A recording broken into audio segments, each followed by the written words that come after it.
Student, आज हम पढ़ेंगे chapter number 9 control structure. First इसमें आता है सीक्वेंस कंस्ट्रक्ट, मतलब किस सीक्वेंस में आपका प्रोग्राम एग्जीक्यूट होता है वो हम देखते हैं।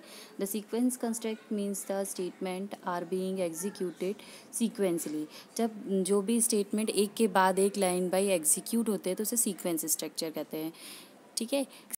कंट्रोल स्टेटमेंट, जिसमें हम किसी प्रकार का कंट्रोल कंडीशन लगा देते हैं तो उसको कंट्रोल स्टेटमेंट कहते हैं। Control statements are use to control the flow of program execution. Program execution के फ्लो को, मतलब प्रोग्राम का एग्जीक्यूशन अगर लाइन से एग्जीक्यूट हो रहा है तो उसके फ्लो को चेंज कर देता है अकॉर्डिंग टू कंडीशन। नेक्स्ट है decision making structure. Decision making structure have one or more condition to be executed or tested by the program. Java programming language provide the following types of decision making structure.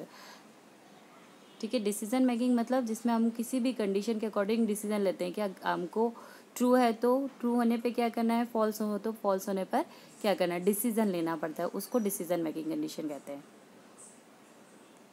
सबसे पहले आता है if statement. If statement में क्या होता है, an if statement consist of a Boolean expression followed by one or more statement. Boolean expression जिसका output क्या होता है, ट्रू या फॉल्स, या तो कंडीशन ट्रू होगी या तो फॉल्स होगी। इसका सिंटैक्स देखते हैं। इफ़ एक्सप्रेशन स्टेटमेंट, जो भी एक्सप्रेशन है उसके अकॉर्डिंग ट्रू होने पर स्टेटमेंट एग्जीक्यूट होगा। Flow chart of if statement. Flow chart कैसे फ्लो करता है, उसको डायग्राम के रूप में जो भी रिप्रेजेंटेशन होता है उसको हम बोलते हैं फ्लो चार्ट। मतलब इफ़ स्टेटमेंट का या किसी भी स्टेटमेंट का diagrammatic representation is called a flow chart. ठीक है। तो इसमें सबसे पहले आता है टेस्ट कंडीशन। इसको हम इस तरीके के डायमंड शेप में लिखते हैं। टेस्ट एक्सप्रेशन अगर ट्रू होता है तो बॉडी ऑफ इफ़ में जो भी हमने स्टेटमेंट दे रखा है वो एग्जीक्यूट होगा, और अगर फॉल्स होता है तो सीधे लास्ट में नीचे आ जाएगा, लास्ट में आ जाएगा, एंड हो जाएगा मतलब प्रोग्राम। एग्जाम्पल के लिए हमने एग्जाम्पल में देखा है नम इज़ ग्रेटर 0। अगर नंबर की वैल्यू 0 से बड़ी है, मतलब 1 है, 2 है, 3 है, तो उस कंडीशन में क्या करेगा, वो एक लेबल ले रखा है उसमें क्या सेट करेगा, set text number is positive.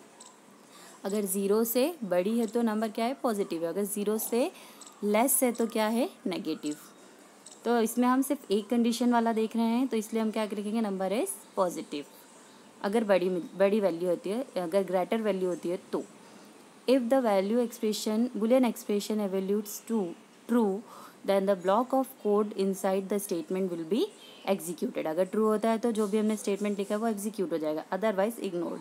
Otherwise मतलब हम उसको क्या कर देंगे, इग्नोर कर देंगे कंडीशन को। If else statement, an if else statement can be followed by an optional else statement which executed when the boolean expression is false.